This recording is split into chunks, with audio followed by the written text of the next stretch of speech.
work, put it to work for what you want to work. Okay? If you have a cause that you believe in, use that.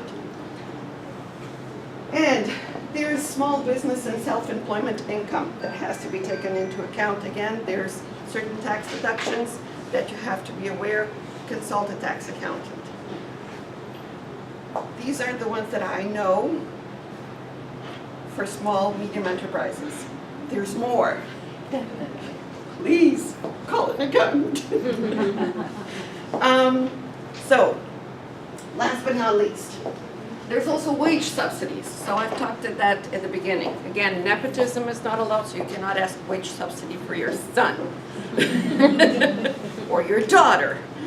But let's say you want to hire somebody. You've developed your business now to the point that you can start looking at clients south of the border. You can export to the US, which is our major export partner in, just because it's easy. It's a land transportation, just put it in a truck and off it goes. If you're looking at that, there are subsidies for an export manager. But before you get to that, if you have a manufacturing facility, I'm going to give you a case near to my heart, near to home.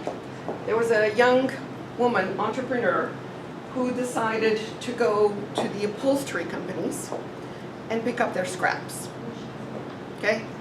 We're talking thick fabric, right? It's not this kind of fabric, it's like thick for couches, for things like that. And they have tons of scraps because they have to cut a certain pattern, and then the corners remain and all that other stuff remains. And sometimes they cut just so that the designs mold together, so you end up getting tons and tons of scraps. She picked up all those scraps and manufactured purses for ladies out of all the scraps. So two things she was doing. She was keeping materials out of the landfill. She was using them in the recycle. That raw material cost her nothing. Okay? And now she was selling this at a profit. Her business started to grow so fast, she couldn't keep up with the demand. People loved her purses. They were cute, adorable, with patterns we hadn't seen before. Oh my God, it matches my couch.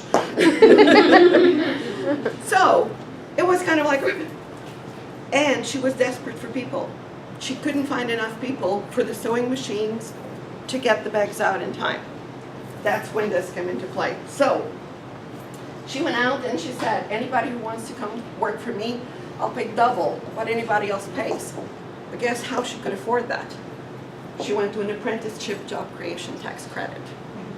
So now she had tax credit to provide somebody with apprenticeship on seamstress, sewing. It's a craft, right? You can do that. So one of the other things that is on the teeter-totter is these days? Yes, it's the Canada Job Grant. Why do I say it's on the teeter-totter? Is because the Canada Job Grant is a federally supported government fund that the provincial government has put a hold on. Okay, so if you go to British Columbia, Quebec, Alberta, the Canada Job Grant is fully functioning. In Ontario, it's out of Monday. And they put on the brakes. So for now, it's on the teeter-totter, but there are things that you can do for your employees, such as, let's say that they want to learn the next step in their position. They're a great manager, okay? But they don't have managerial diploma, certificate. There's a way for them to obtain that and get the majority of it paid by the Canada Job Grant, and you as the employer have to pay the rest. Okay? So now you get a great employer who's well qualified and who's grateful to you. You have an employer for life. Okay? That's what that's for. There's other wage subsidies. So you'll find SkillsLink. So this is what I call the YES program.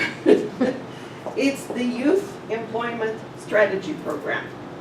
Okay, so this one, they tend to look at youth and employment for youth. And that means recent immigrants, youth with disabilities, single parent youth, youth who have not completed high school, indigenous youth, and youth living in rural or remote areas. If you can find them, if you want them to work for you, there's subsidies for you. And then there's the Canada Summer Jobs overview. So with Canada Summer Jobs, if you have an organization that can hire them, remember you have to apply by December, January, February 1st, the latest for the following summer. And your jobs have to be pre-approved by the Canada Summer Jobs program in order for you to obtain the funding. It's not the, let me hire a student this summer and then claim half of it. Doesn't work that way. Question. Yes. If you already get somebody for the summer job, could you get the other grants as well, the other help, or it has to be one or the other? Can you apply for two of them, like the funding skill and then the funding summer jobs? Can you Yes, both? as long as it's not for the same employee. Yeah. Yeah, so if you have one employee under here Yeah. and one other there, perfectly okay. Different people. Yeah. Okay, guys, this is for, we need to apply before we are hiring them, or, okay. The year before, so usually by Year before. December, It's so if this I'm coming planning month, for anyone in the if you want to hire somebody for the summer of 2019, Yeah, December, next month, you have to put in the application. for 1 year. Not in 6 months, basically, because the summer jobs can start as early as May, Yeah. okay? So you're looking at 6 months, 5 to 6 months. So you need to plan ahead, okay? It's not the I hire in May and then claim. That doesn't work. You won't get anything for that, okay? So, I think there's a question. oh, sorry, didn't see. You just mentioned about the youth summer program, and we must have to apply before the December or max by February 1st. So the end of January. How we can apply for that? What's the procedure? Do we need to So you go through the youth employment program, okay? And in there is a place where you can put an application for summer jobs. And there's only certain summer jobs that qualify. And to give you an idea, for instance, if you're, and I'll go back, sorry. If you're a profit organization or for-profit organization, I should say, you can claim up to 50% of what you pay your students, and it's usually minimum wage, which now is $14, sits at $14. If you have a non-profit organization, okay, you collect up to 100% of that summer job pay, okay? The reason why is because they want youth to be involved in volunteer work, making our society better, okay? Yes? Just a minor question, so when you submit, to get your repayment, do you have to provide T4s? You have to provide a logistics stub, so not necessarily the So maybe T4s. like a timesheet. Yes, Okay. yes. And usually those are done on a regular basis. Yep. As you're paying it out, you get reimbursed. Okay. Okay, it works on a reimbursement basis, but it has to be pre-approved. So just be sure, okay? Sorry. Come on. So I talked about this a little bit early, so export grants. So let's say your business is ready to export, and you now want to go outside of Canada. So one of my favorite ones is Emma. I like the name, it's a girl name.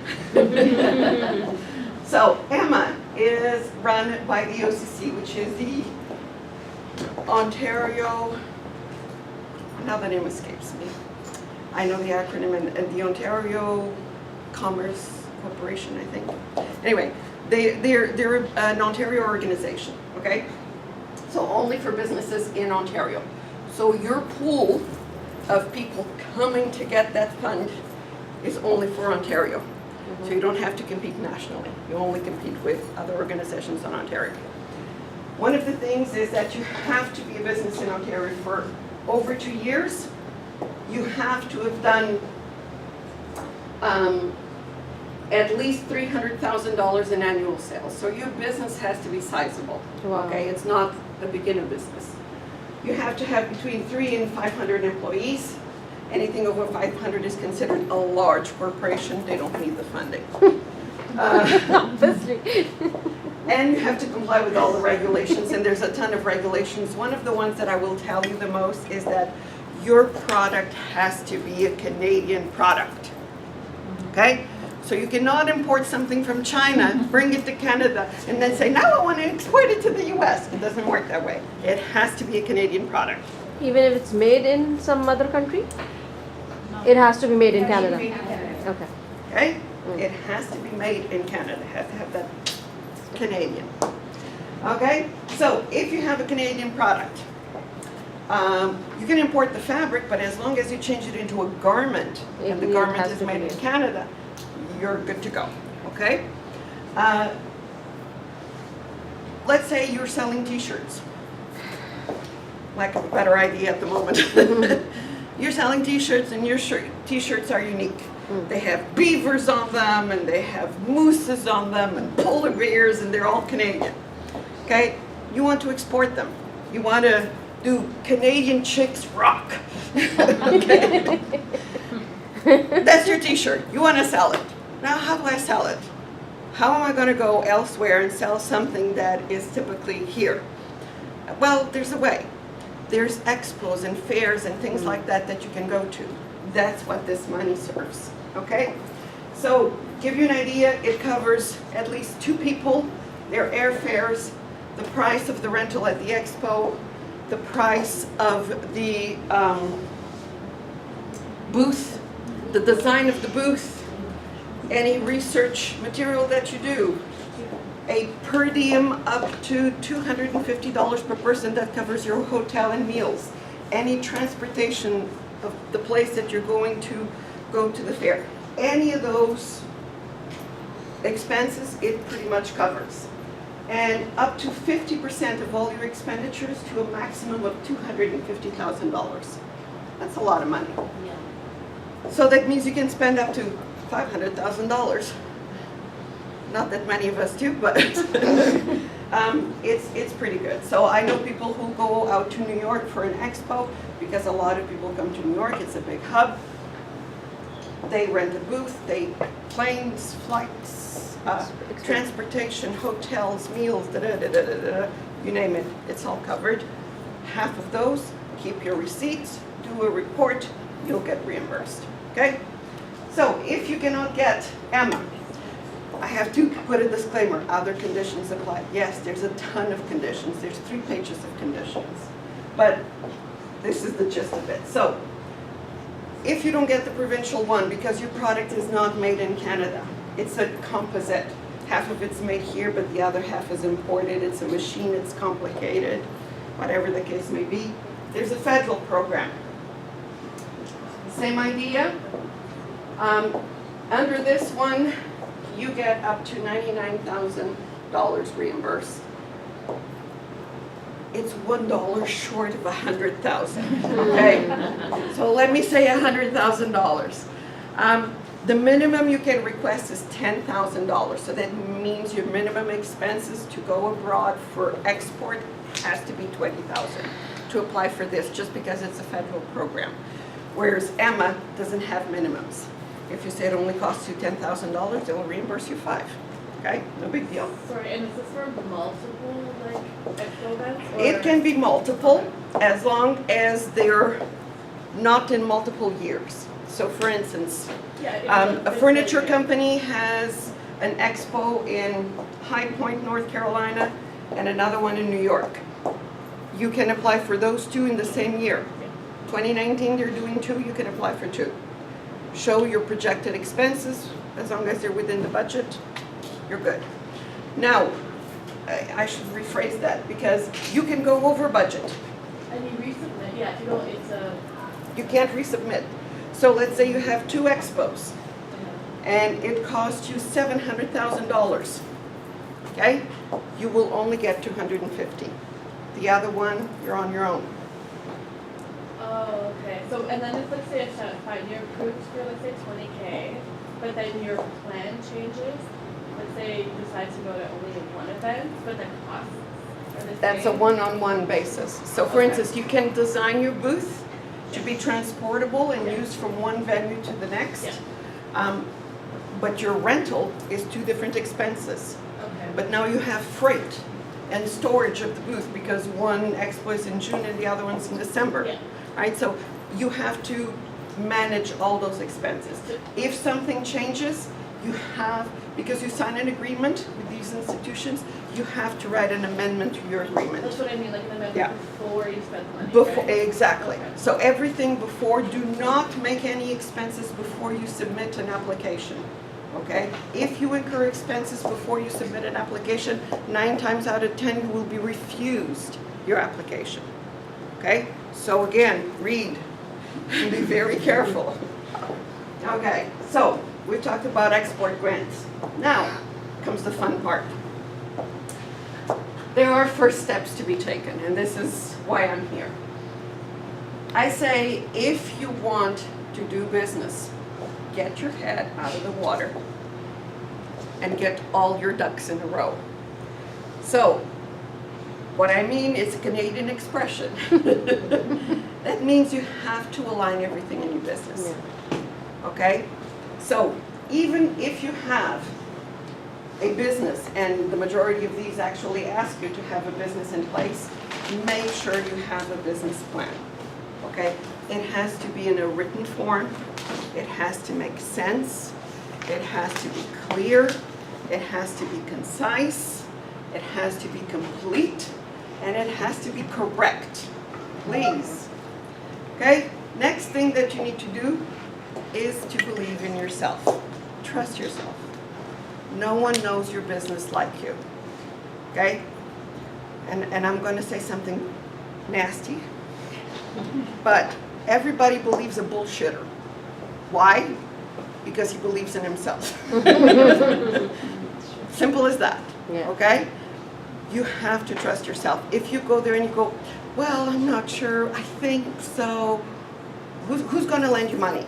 You wouldn't lend yourself money, right? So believe in yourself, trust yourself, please. But make sure you know your answers. Be ready. Write precisely. Be respectful of your readers. The people who are reading your application go through hundreds of them. Don't put minutia in there, please. Okay? And ask for feedback before you submit.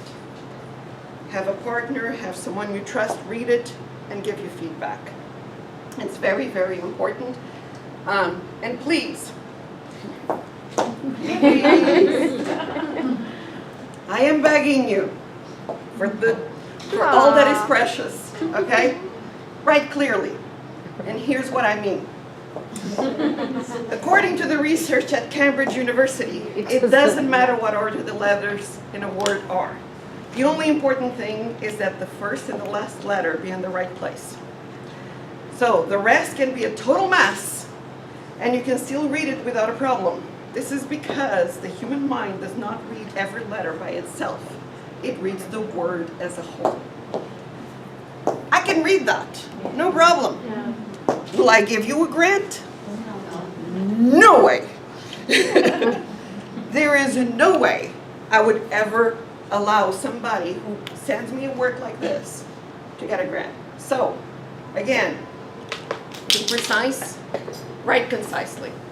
What I mean by that is eliminate unnecessary words. They don't need to be there, get them out. Review your work.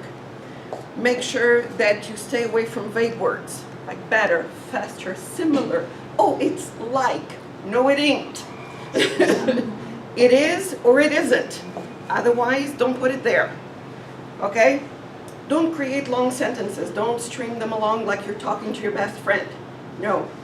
Precise, short, concise. Okay? Include relevant facts. If you have anything that is relevant to your business, any statistical data, include it. It's appreciated. Show courtesy for your reader. Keep it short. As short as you can, but still get your point across. If you have to have somebody else read it, make sure that all your ideas flow properly.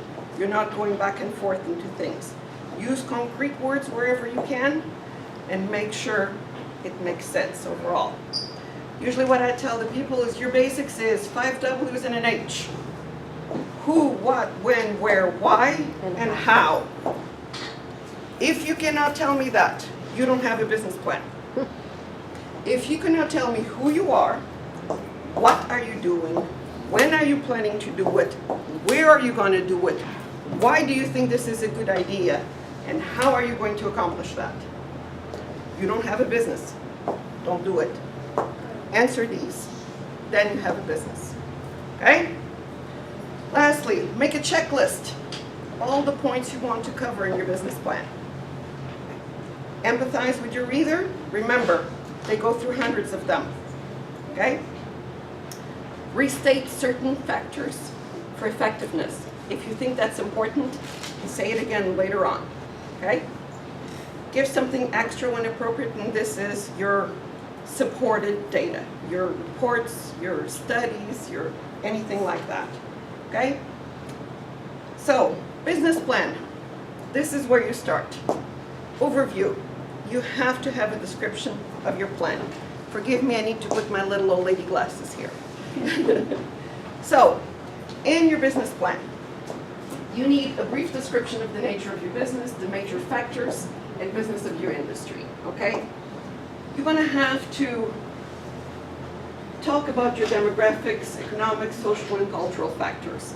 So that means if I'm going to open, and I'm going to say this, not to pick on any culture, okay? But I want to open a pizzeria, okay? But I want to serve the Muslim community.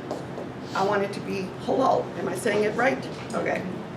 I know I can't have pork, so no pepperoni, right? But maybe I can have Halal turkey pepperoni. sausage, okay? Or I can have something else as long as it is halal. The same thing with cheese and all my ingredients, right? Now, why would I want to do a pizzeria that's halal? In Bradford, for instance. Well, there's not enough of a community there. For sure. But now you put it to your demographics. It's in your region. You know the majority of the people who live near you are Muslims. You know that a lot are newcomers to Canada who don't know where it is safe for them to eat and where it isn't. And now you have a captive economic ground for you to launch your business. So you would do that. But you'd support it with evidence. Who lives in your neighborhood? Get their statistics. Go to City Hall. Figure it out. Okay? Some of the other things is, who are your major players? Do you have any business associates, any financial backers? Is someone willing to provide you the finance for you to buy the pizza ovens? Right? You need that. Trends and industry sector. Okay, we all know everybody loves pizza. So you would talk about how youth today loves pizza and how you can see your business growing, and because we're getting more and more busy with work and families are getting more and more busy, more and more people are buying dinner out and bringing it home. There's your trend. You'd have to make sure you know your government regulations. So if you're going to open a pizzeria, you're going to need to abide by health and safety laws, both municipal, provincial, and federal. You have to know what those are. You have to train your employees. They have to cover their hair. They have to do a certain amount of things. So you have to know what that is. That has to be included in your business plan. Some of the other things that you'll have to cover is the market segment. What are your products? So your market segment would be a religious group. What are your products and services? Is your pricing competitive with Pizza Hut and Pizza and Pizza Nova and Domino's Pizza, right? What are the market trends for your area? Do you have high schools nearby that will come in lunchtime and buy a slice off of you? Okay, is there enough of a population in there? What are your risk factors for that business? Well, we all have them. Make sure you know yours, okay? So the next step in your business plan is your competition. So you talk about, well, there's a Pizza Nova, there's a Pizza, and there's a Domino's Pizza nearby. But guess what? None of them are halal. I am. So there's my edge against my competitor. That's my competitor advantage. Now that shows that you know why you built your business, right? Sales and marketing. What is your customer base? Talk about your customer base at lunchtime, at dinner time. Who will it be? Your suppliers. Always, always, always have more than one supplier for the same product. I don't care who you are. You are never or should never have to be ransomed by your supplier, because if your supplier increases prices or there's a catastrophe, there was a fire in their factory, you're stuck. You can't sell. So always have a backup. Advertising and promotion. You're going to have to let your neighborhood know that you opened a pizzeria that's halal. You have to account for that. How are you going to do that? Who are you going to hire? Are you going to go on the radio, local newspapers, flyers, sent home? What are the mailing costs? Do your research. Price and distribution. Again, stay competitive. Look at the market. How are you going to distribute? Will you have delivery? Is it just pickup? Can people call in to place an order? Okay? What is your customer service policy? If somebody comes with an uneaten pizza, just a bite off of it says, this is disgusting, I don't want to pay for it, will you take it back? What is your customer policy? You have to answer all those questions, and you have to then put that business plan into place to show that I know what I'm doing. Business location requirements, advantages, disadvantages, your leasing detail, your equipment, technology. Do you have a mixer to do the dough for the pizza? Your oven, okay? Are you going to have R&D? Research and development. Yes, we talked about that, remember? Tax. So you're going to do research and development. Of course you are. I'm going to try new recipes for my pizza. And guess what? The experiments come home. So you're going to do research and development. That's going to be part of your budget. There's environmental aspects to your pizza. Yes, what do you do with the cardboard boxes? What do you do with the plastics? Do you have a recycling program? Etc., etc. Okay? If I talk too much, please let me know. Business plan. So you also have to have your human resources plan. You're going to have employees. How are you going to train your employees? What's your policies and procedures? You have to at least abide by Canadian laws. You have to give them vacation. You have to give them a certain amount of sick days. You have to, etc., etc. That's also part of your plan. So be sure to include it in that. Canada immigration centers actually are quite good. They'll give you what those laws are, so easy peasy. And then you have to have an action plan. So you put all those factors together, and now you put them in chronological order. Here's what I'm going to do first. I'm going to get my license. I'm going to find my leasing. I'm going to and you put the plan in place. This is where you give your action plan, okay? And you put a timetable to it. It'll be completed by X amount of money so I can start being profitable. The executive summary. This is where you put it all together. And this is where you put your bio, your previous experience. Guess what? I can open a pizzeria because I worked for 10 years at a pizzeria. I know what I'm doing. I know all the secret recipes for the different doughs. I can make sourdough. I can make whole wheat dough. And the list goes on, right? So you put it all together. You identify all the key factors in your business by putting it in the executive summary. Finally, you'll need an accountant for this. Don't rely on me. You have to put your financial plan together. So in here you have to put your data sheet. You have to put your business plan for sales, projected sales. What do I think I will sell? The community is this big. If only 1% of them buy from me a day, I expect to sell this much, right? So that's where you put it all together. You have a financial plan. That means I know where I'm getting my money for the equipment. I know where the money is going to come from the leasing. And if it means that I need a grant, it'll be included in there. Your expenses. You have to know your expenses. What are my expenses? I need to buy flour. I need water. I need electricity. If I have a gas stove, I need natural gas pipe to the location.